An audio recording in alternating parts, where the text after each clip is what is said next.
125% ini adalah tarif yang dikenakan oleh Trump kepada China setelah China memberikan 84% tarif kepada barangan-barangan US ke China. Yes, sekarang ini trade war ataupun perang dagangan sedang memuncak di antara China dan juga US.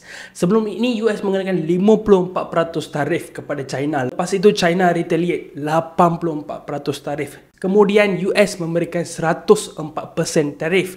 Dan baru-baru ini US memberikan lagi 125% tarif kepada China. Ada yang mengatakan iPhone korang selepas ini mungkin akan mencecah harga RM10,000 untuk iPhone 16 yang baru. Mungkin iPhone 17 yang baru pun akan mencecah harga yang lagi tinggi. Ini adalah perang dagangan antara China dan juga US. Buat masa sekarang US telah pun memberi jaminan kepada negara-negara lain yang dikenakan tarif yang mereka akan mempunyai masa 90 hari sebelum tarif dimulakan. Jadi mungkin ada masa untuk perbincangan antara negara-negara inilah. Tetapi bagi China hal yang lain pula. Trump serta-merta memberikan tarif 125% kepada China.